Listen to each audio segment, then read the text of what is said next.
சாந்தி. VK. Surajbhai அவர்களின் தாரணை வகுப்பு. ஜூலை 28, 2025. தீதி மன்மோனி அவர்களின் பெயரை கேட்டதுமே பலருக்கும் சாக்கார பிரம்மா பாபாவின் நினைவு ஏற்படுகிறது.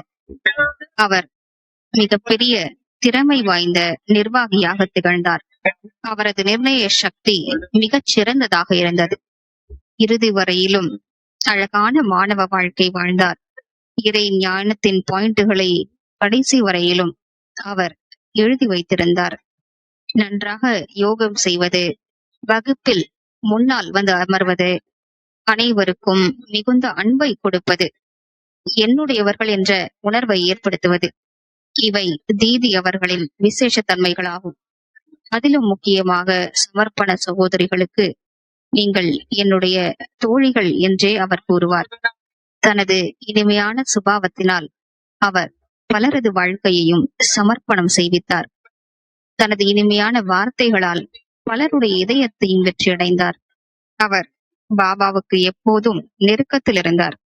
பிறரை பாபாவை சந்திக்க செய்யக்கூடிய காரியத்தை அவரே செய்தார். சாக்கார பாபா இருந்தபோது யஜ்யத்தின் கண்ட்ரோலராக அவர்தான் இருந்தார். அதாவது பாபாவிற்கு பிறகு அவரிடம்தான் அனைவரும் வந்தார்கள். அப்படிப்பட்ட தலைமை பொறுப்பில் இருந்தார். அப்படிப்பட்ட மகான் ஆத்மா அவர். யஜ்யத்தின் தொடக்கத்திலேயே தனது வாழ்க்கையை சமர்ப்பணம் செய்தவர். 28 ஜூலை 1983 நாள் தனது பூத உடலை தியாகம் செய்து பாபாவிடம் சென்று விட்டார். தனது உலகாயத வாழ்க்கையில் மிகப்பெரிய செல்வந்தரான குடும்பத்தில் பிறந்தவர்.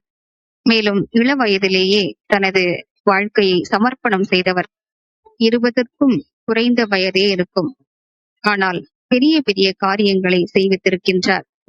பாபா கராச்சியில் இருந்தபோது இவரோடு ஒரு சிறிய குழுவை அனுப்பி வைத்திருந்தார். பாரதத்திற்கு சென்று நாம் அனைவரும் தங்குவதற்கான இடத்தை தேடுங்கள் என்று கூறியிருந்தார். சிவ தந்தை முன்பே கூறியிருந்தார், விநாச காலத்தில் நீங்கள் மலைகளில் அமர்ந்து தவம் செய்வீர்கள். அந்த பயங்கரமான காட்சிகளை மலையிலிருந்தபடி பார்த்து கொண்டிருப்பீர்கள் என்று கூறியிருக்கின்றார். மேலும் முழு உலகிற்கும் சகாஷ் கொடுப்பீர்கள் என்று கூறியிருந்தார். அதன்படி அவர்கள் அப்படிப்பட்டதொரு இடத்தை தேடிக்கொண்டிருந்தார்கள். முதலில் இந்தோர் சென்றார்கள்.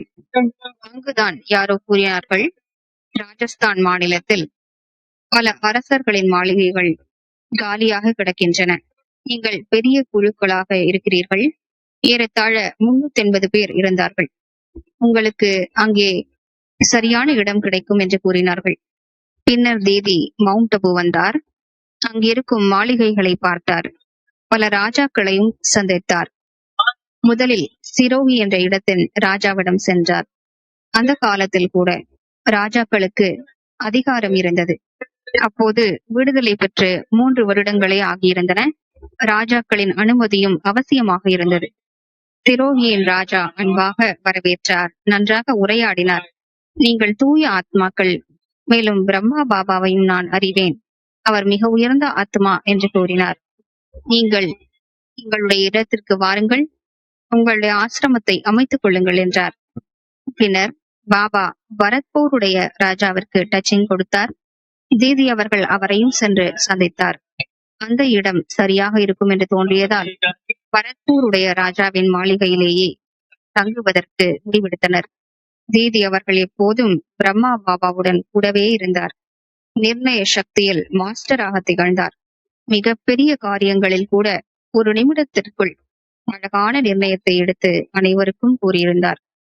அனைவருக்கும் அவரது முடிவு திருப்திகரமானதாகவே இருந்தது. பல சமர்ப்பண சகோதரிகளும் தங்களது அனுபவங்களை கூறியிருக்கிறார்கள். அதாவது தீதி அவர்கள் மிகுந்த அன்பு கொடுத்திருந்தார். தனது தோழியாக அவர் ஆகியிருந்தார். மிகுந்த பாலனை கொடுத்தார். அந்த அன்பினால்தான் அவர்கள் தமது வாழ்க்கையை இறை சேவையில் அர்ப்பணித்து விட்டார்கள். உண்மையில் தீதி அவர்களின் பாலனையை யாருமே மறக்க இயலாது.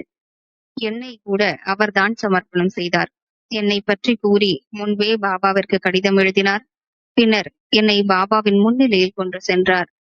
சமர்ப்பணமும் செய்வித்தார். இதன் காரணமாக எனது அனைத்தையும் இறை சேவையில் அர்ப்பணம் செய்வதற்கு அழகான வாய்ப்பு எனக்கு கிடைத்தது. அப்படிப்பட்ட உயர்ந்த ஆத்மாவாகிய தீதி அவர்களை ஒரு மாதம் வரையிலும் பாபா அவ்யக்த வதனத்தில் வைத்து பல அனுபவங்களையும் செய்வித்தார். அவர் நம் அனைவருக்கும் ஒரு சிறந்த முன்னுதாரணமாக திகழ்கின்றார். உயர்ந்த வாழ்க்கையை வாழ்வதற்கான தூண்டுதலாக திகழ்கின்றார். இன்றைய நாள் அப்படிப்பட்ட உயர்ந்த தீதி அவர்களின் நினைவில் நமது மனதின் ஸ்ரத்தையின் மலர்களை அர்ப்பணிக்கின்றோம். ஓம் சாந்தி.